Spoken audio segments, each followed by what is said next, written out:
तो महावीर अंजन सुवन मैं धरूं आपको ध्यान। पवन पुत्र हनुमान को सुकोटि कोटि प्रणाम।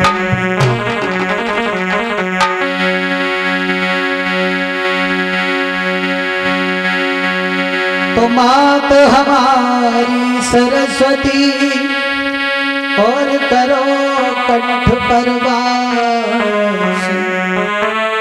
रक्षा मेरी कीजियो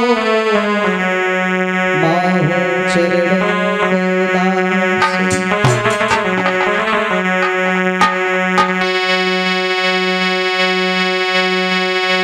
तो काम पिछारी कीजिए और पहले लीजिए नाम। बगैर प्रभु के नाम के सुनने न कोई। आदरणीय उपस्थित समस्त श्रोता बंधु,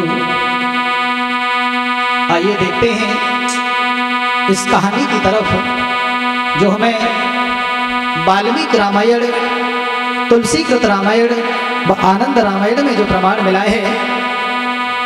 ताड़िका का वध किस तरह से भगवान श्री राम ने किया है। सबसे पहले हम ये बता दें कि ताड़िका कौन थी, किसकी पुत्री थी और किसके साथ में इसका विवाह हुआ था।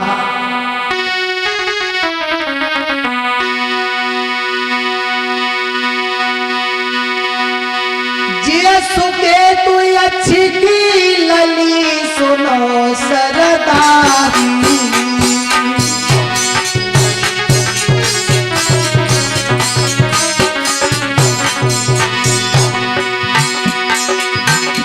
जिया सुकेतु अच्छी की लली सुनो सरदारी।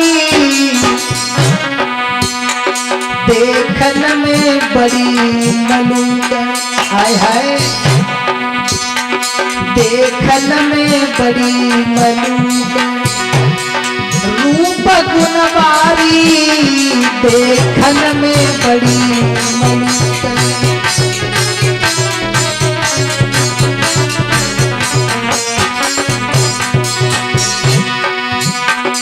ये ताड़िका सुकेत नाम के यक्ष की लड़की थी जो बहुत सुंदर थी। महाराज देखन में सुंदर थी सुकुमार।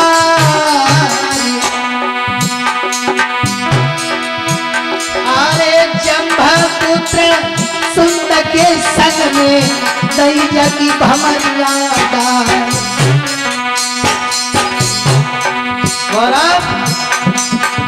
भैया होनहार बलवान ऐसा कोई जाती है। भैया होनहार बलवान ऐसा कोई जाती है।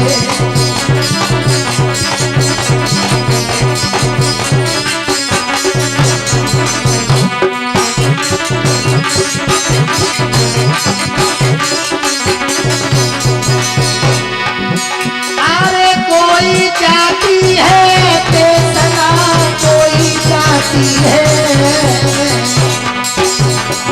भैया होनहार बलवान तेसना कोई जाती है।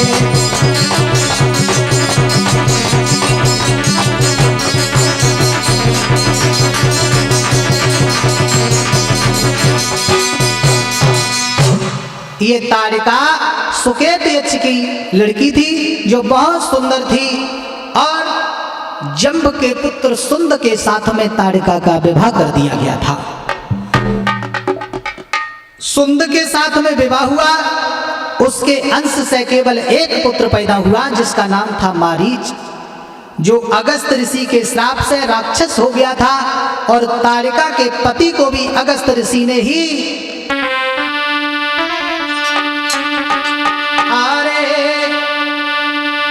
श्राप दयो मारी।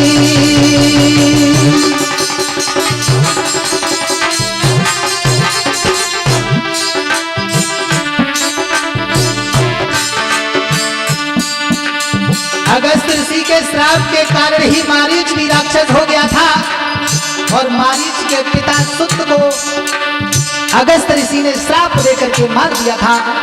हुआ ऐसा, अरे ते श्राप दायो बाई मारी और तुम सुनियो कथा रे यारी।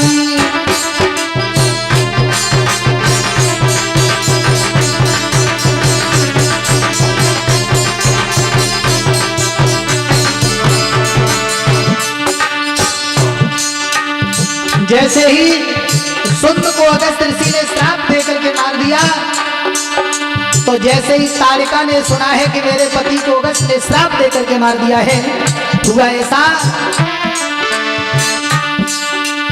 अरे सुने क्रोध भयो रे दिल भारी,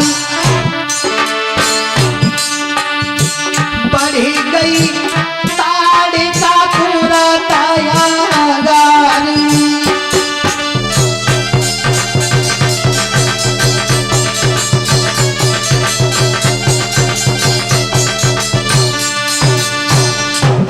जैसे ही तारिका के पति को अगस्त ऋषि ने श्राप देकर के मारा है और जैसे ही तारिका ने सुनी सो तारिका आगे बढ़ी है अगस्त ऋषि की तरफ।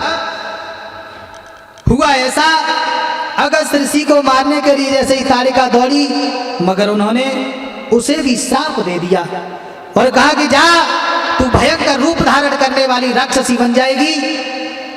अब तो ऐसा हुआ, जब तारिका को यह श्राप लग गया तो तारिका जो थी वो नरभक्षण करने लगी और संतों को भी सताने लगी। मारीच और उपसुंद का पुत्र सुबाहु ये यज्ञ विध्वंस करने लगा।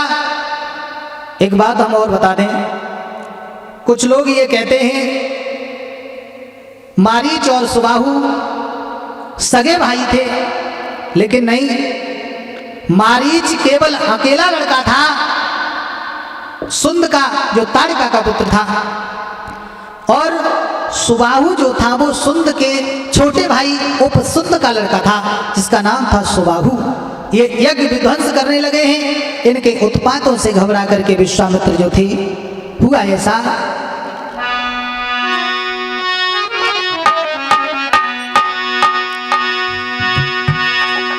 कि अब कोई नहीं सहायक है और इस विश्वामित्र ने जान लिया, श्री राम लखन को लाने को अयोध्या को तुरंत प्रस्थान किया।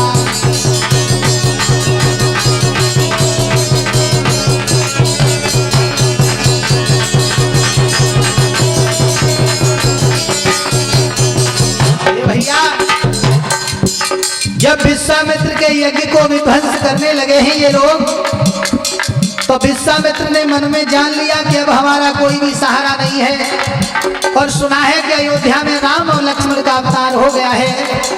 तो राम लक्ष्मण को लेने के लिए विश्वामित्र जो है वो चले हैं।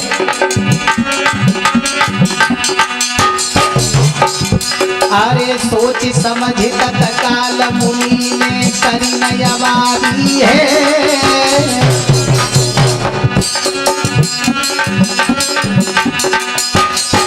मामा, अरे सोच समझ तत्काल मुनि ने करी न अवारी है और अयोध्या जाने की मुनिवर ने करी तैयारी है।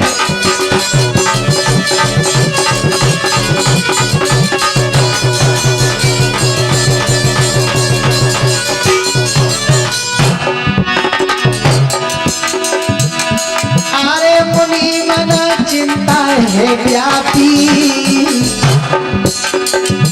और बिना प्रभु के नाये करेंगे ये निश्चर पापी।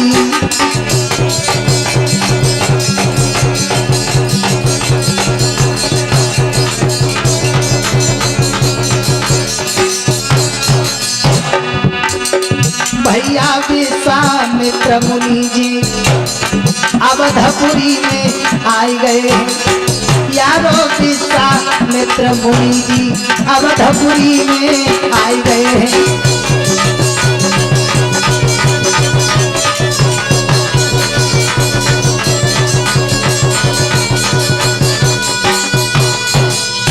जैसे ही विश्वामित्र ने जान लिया है कि अब तारिका के पुत्रों से कोई नहीं बचा सकता, अब ये यज्ञ को नहीं होने देंगे, और उन्होंने सुना है कि राम का अवतार हो गया है, तो राम को लेने के लिए विश्वामित्र जो थे वो अयोध्या की तरफ चले हैं। और जब चलते चलते अवधपुरी में पहुंच गए, इधर महाराज दशरथ ने जैसे ही मुनि विश्वामित्र को आते हुए देखा है, हुआ ऐसा आगमन आरे सुना जब राजा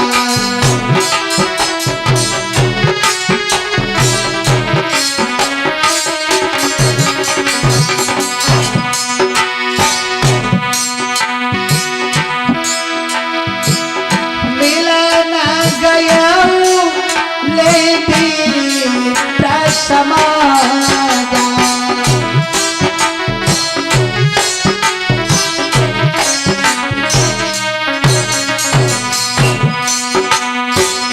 करे दंडवत मुनि सन्मानी निजिया सन बैठारे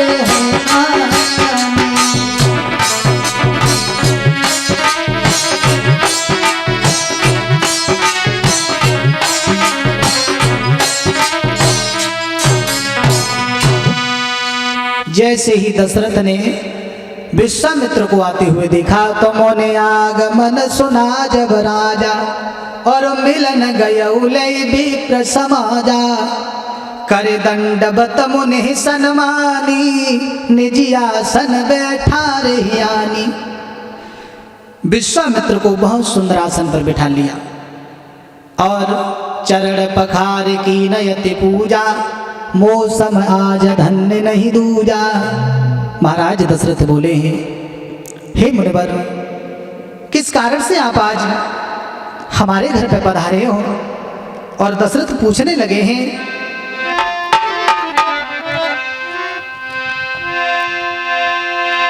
बोले दशरथ मेरे मुनिवर किस कारण आज पधारे?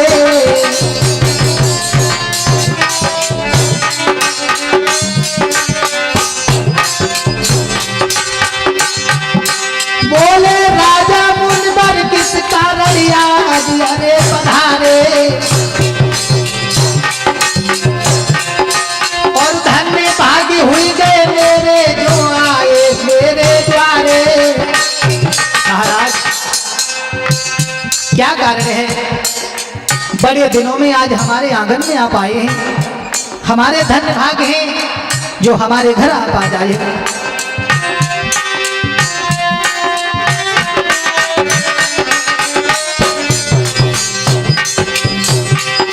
महाराज भूपयु कहना लगे समझाए, और क्या इच्छा से आए बाबा दियो हमें बतलाए।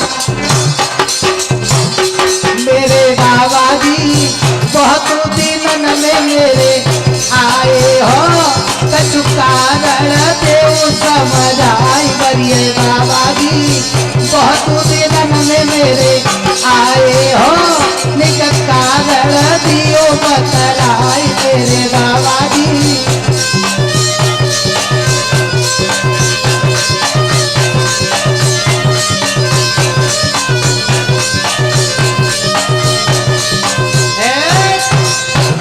जैसे ही महाराज दशरथ ने कहा है विश्वामित्र से, आज बहुत दिनों में आए हो, क्या कारण है? तो विश्वामित्र कहने लगे हैं, हे महाराज,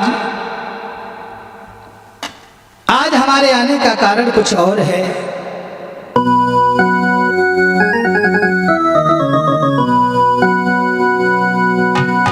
कि बोले राजन हम वनवासी और गिन गिन के पिसे जा रहे हैं, राक्षस निशाचरों के मारे तपसी जनक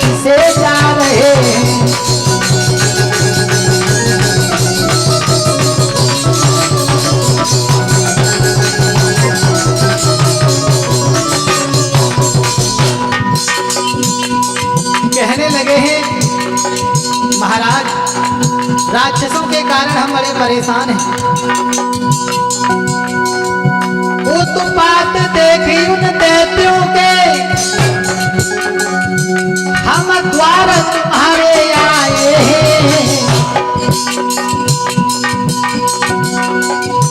हमें दे दो केवल राम लखन, बस यही याचना लाए हैं।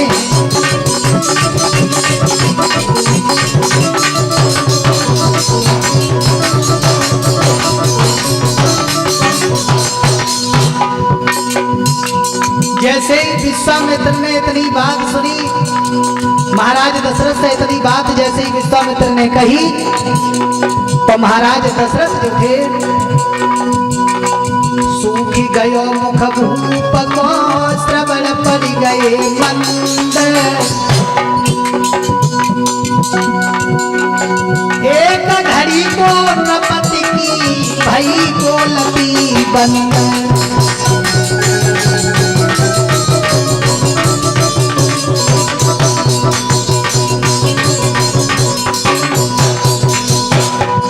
जैसे ही विश्वामित्र की बात सुनी तो महाराज दशरथ जो थे वो उदास हो गए। अब सुन राम लखन को नाम, मामा अब सुन राम लखन को नाम, भूप मन में घबराई गए। अब सुन राम लखन को नाम, भूप मन में घबराई गए।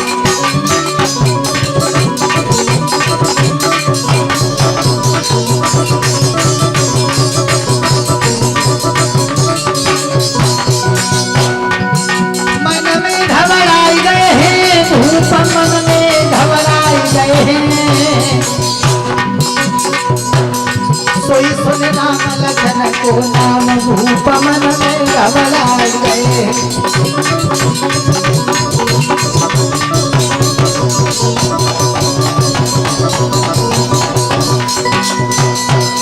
जैसे ही राम लखन का नाम सुना तो दशरथ घबरा गए। सुन राजा अति प्रिय वाणी, और हृदय कंप मुख दुति कुमिलानी। कहने लगे ही महाराज दशरथ, हे महाराज, आप जिस इच्छा से हमारे दरवाजे पे आए हो, ये आपकी इच्छा गलत है। आप हमारे राम और लक्ष्मण को मांग रहे हो, तुम्हें मालूम नहीं है तब रोई रोई के दशरथ बोले, बाबा तुम सुन लीजिए।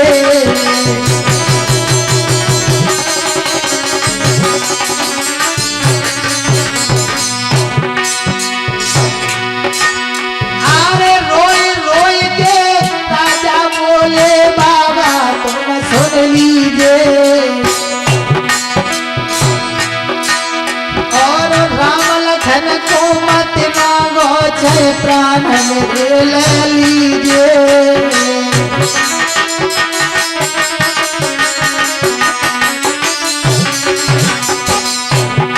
महाराज, चाहे तुम हमारे प्राण ले ले, लेकिन राम और लक्ष्मण को मत मांगो।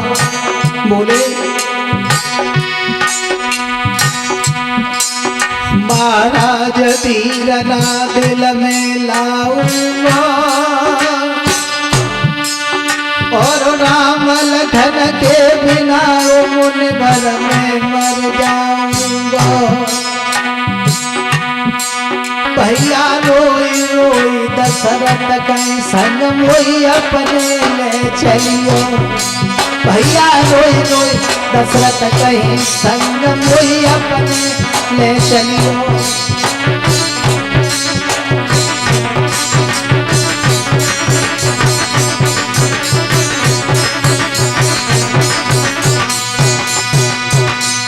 दशरथ कहने लगे हैं, मुनिवर आपने ये क्या मांग लिया? मांगहु भूमि धेनु धन कोसा, और सर्व सुदेव आज सहरोसा।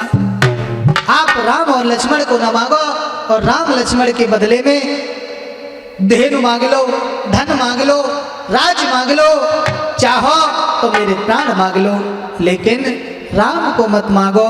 और दशरथ रोकर के बोले हैं, अरे राम को मत मांगो, अरे राम को मत मांगो, और चाहे प्राण मेरे ले लीजिए राम को।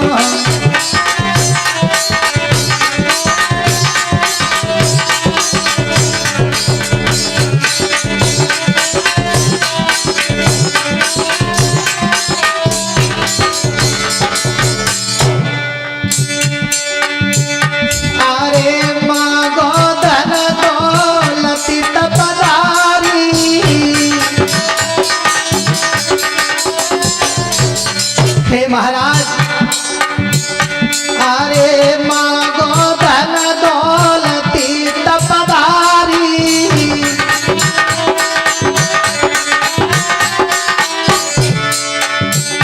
और दे दूं सवजे महल अटारी।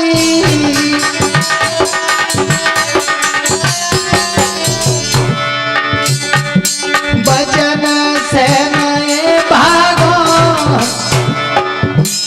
आप धन दौलत मांग लो, राज मांग लो, मैं अपने वचन से नहीं भागूंगा।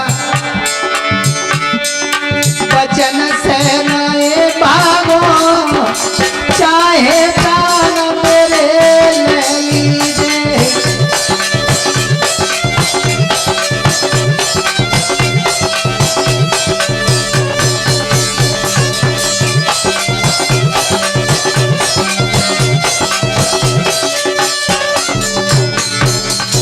बोले हैं, अरे सब सुत प्रिय प्राण की नाई,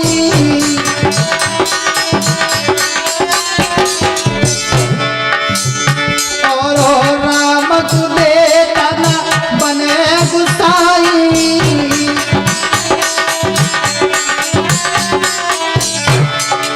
मुझे चारों पुत्र प्राणों से प्रिय हैं, लेकिन राम को दिए मेरी नहीं बनेगी, इसलिए और चाहे कछु मांगो, चाहे प्राण मेरे ले लीजिए।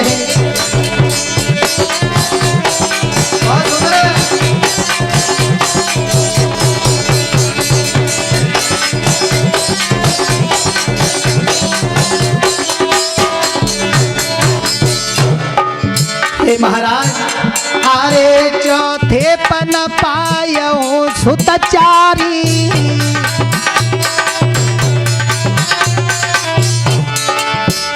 और भी प्रवचन नहीं कहे बिचारी।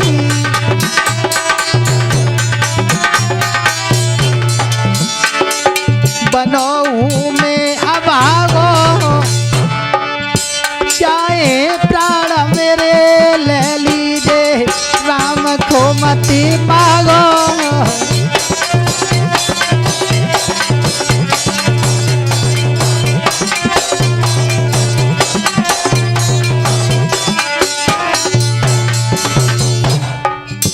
क्यों?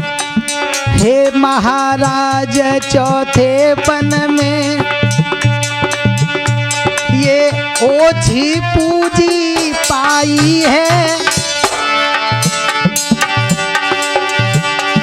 आशीष आप लोगों की है, पुरखों की पुण्य कमाई है।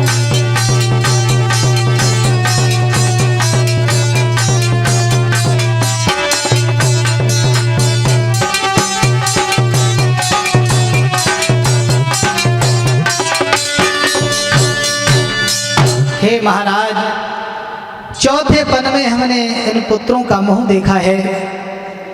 आप लोगों के आशीर्वाद से, पुरखों की पुण्य की कमाई की वजह से हमें पुत्र की प्राप्ति हुई है, और वो भी आप हमसे मांग रहे हो। मुनिवर, धन दौलत मांग लो, महल मांग लो, राज मांग लो, और कहो तो आप मेरे प्राण मांग लो, मगर मेरे बच्चों को मत मांगो।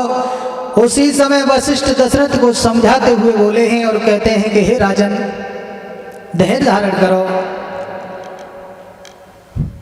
आप जो कह रहे हो ये हमारे पुत्र हैं, लेकिन आपको नहीं मालूम है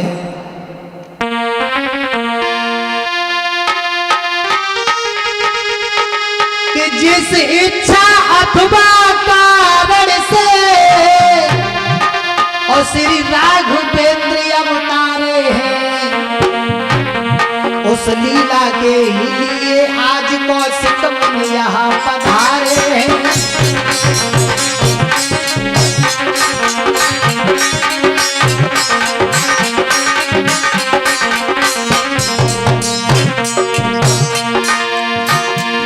इसलिए मेरा कहना मानो, श्री राम लखन को जाने दो,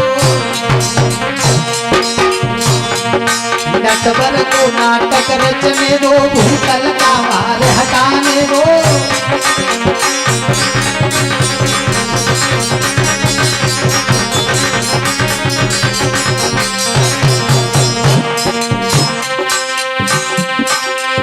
विश्वामित्र के बारे में वशिष्ठ ने जब समझाया और कहा है महाराज आप राम और लक्ष्मण को विश्वामित्र के साथ में जाने दीजिए। हुआ ऐसा,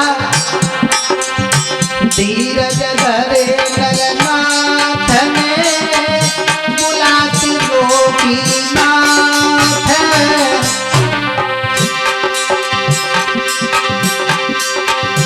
कौशिक मुनि के हाथ में दिए लाल के हाथ।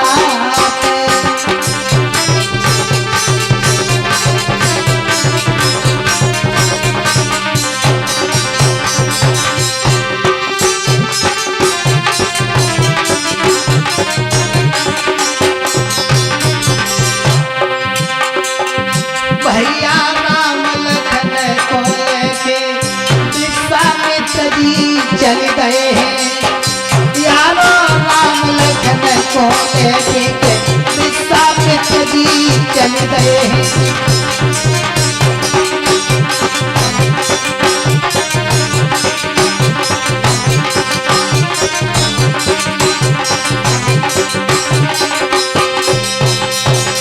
अयोध्या से राम और लक्ष्मण को लेकर के विश्वामित्र चल दिए और अयोध्या से जैसे ही 1.5 योजन दूर सरयू के किनारे जब पहुंच गए, वहां महादेव जी के आश्रम पर रुके हैं। ये वही आश्रम है जहां शिव जी ने कामदेव को भस्म किया था। जिस जगह काम का अंग गिरा था वो अंग देश के नाम से विख्यात हो गया था। बला और अतिबला नाम के मंत्र को भगवान श्री राम को दिया विश्वामित्र ने। फिर ये गंगा के और सरयू के संगम पर आए।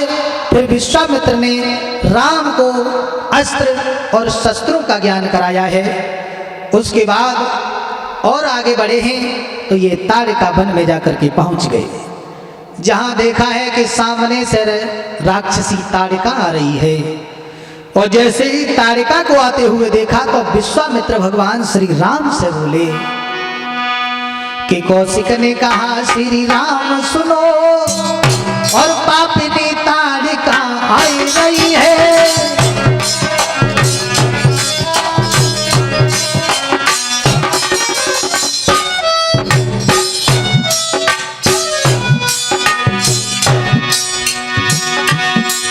कौशिक ने कहा श्री राम सुनो, पापिनी ताड़का आई रही है,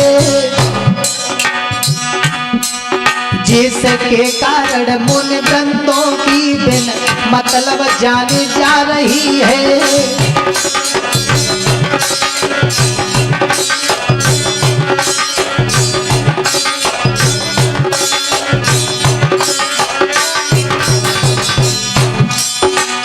भगवान बोले हैं, जैसे ही विश्वामित्र की बात सुनी तो राम कहने लगे गुरुजी ये क्या है। तो विश्वामित्र ने समझाया राम यही राक्षसी ताड़का है। तो राम कहने लगे हैं गुरुवर ये तो अबला है। तो विश्वामित्र कहने लगे हैं अबला कभी सबला भी हो जाती है। तो राम कहने लगे हैं मैं स्त्री को कैसे मारूंगा। तो विश्वामित्र समझाने लगे हैं राम, एक राजा का ये फर्ज भी तो होता है कि वो अपनी प्रजा की रक्षा करे। इसलिए देखो देखो ये और बढ़ी धनवा धारणी असुरारी करो, हे सुन मुन के तुम रखवारे इस पापिन का उद्धार करो।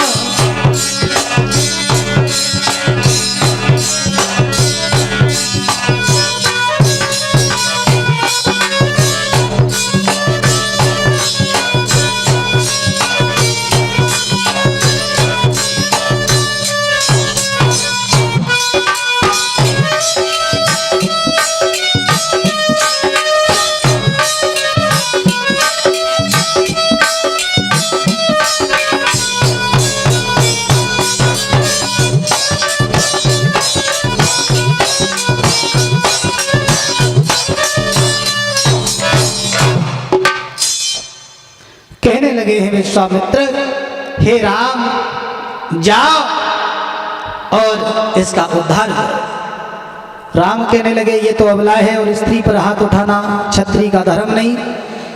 तो विश्वामित्र समझाने लगे हैं कि अबला कभी सबला भी हो जाती है और एक राजा का ये फर्ज होता है कि वो अपनी प्रजा की जैसे भी हो वैसे रक्षा करे। इसलिए जाओ और इसका उद्धार करो, इसका वध करो। उसी समय भगवान श्री राम चले हैं। भगवान श्री राम ने धनुष पर बाण चढ़ाया और हुआ ऐसा, दो लई पुजाए काट राम बिन भाई,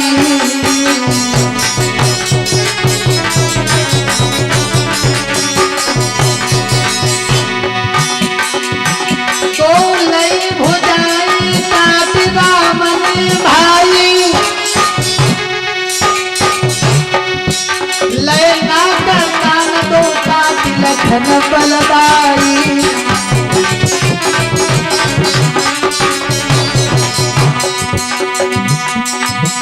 महाराज छोड़ दो सरत भैया धनुदान,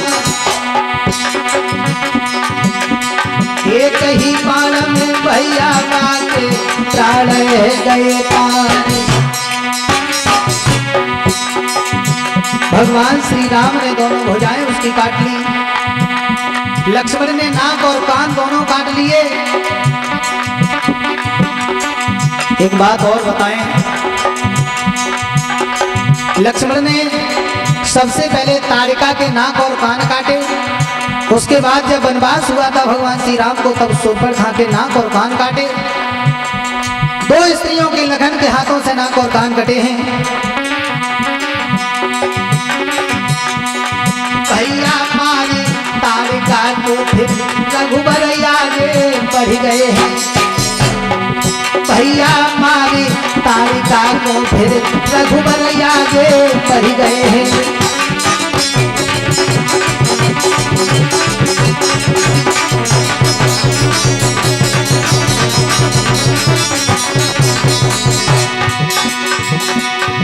अरे आगे बढ़ गए हैं, रघुबर आगे बढ़ गए हैं,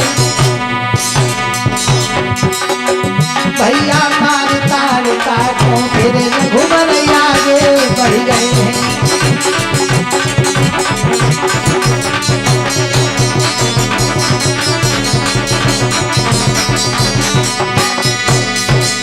अब इधर ताड़िका का वध करने के बाद भगवान श्री राम आगे बढ़े हैं। इस तरह भगवान श्री राम ने ताड़िका का वध किया और आगे बढ़कर के सिद्ध आश्रम पर पहुंच गए। ये वही आश्रम है जहां 100 युगों तक तपस्या के लिए भगवान विष्णु ने निवास किया था। यहाँ विष्णु भगवान ने सिद्धि को प्राप्त किया था, इसलिए इसका नाम सिद्ध आश्रम रख दिया गया। वामन अवतार से पहले का बना हुआ आश्रम था ये। जिस आश्रम पर विश्वामित्र जी रहते थे वहां पहुंच गए। अब यज्ञ जब शुरू हुआ है, मगर जैसे ही यज्ञ शुरू हुआ तो हुआ ऐसा,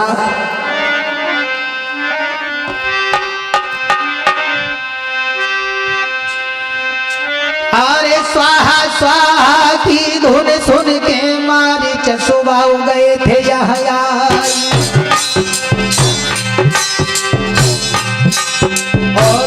तक निहारी दशरथ लाला, मन में गए हैं तुरंत मुस्काई।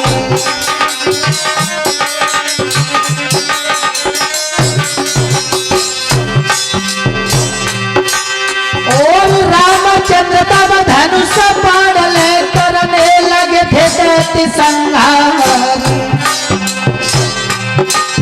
और बिन भर बाण राम एक मारो के मारी चगिरो है सागर पारी।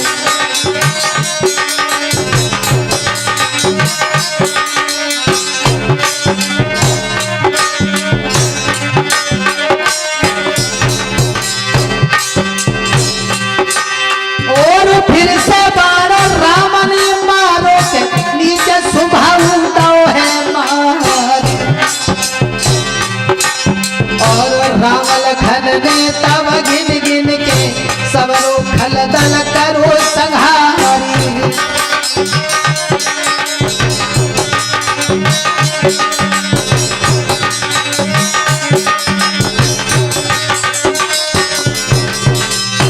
इस तरह भगवान श्री राम ने एक बिना फर का बाण मारीच के मारा जो 7 समुद्र पार जाकर के गिरा है। एक बाण सुबाहु के मारा जो सुबाहु के प्राण हर लिए। साथ साथ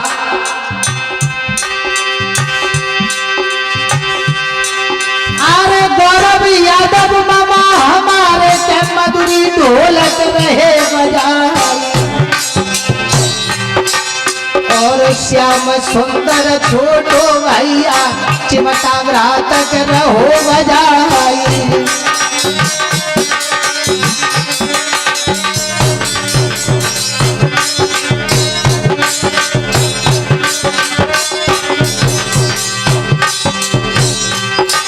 और राहुल शास्त्री कुचलपुरा के बैठे पास रहे थे हर साइकिल। और सुदीव भैया कैसे भरत हैं समनो प्यार रहे थे दर्शाई।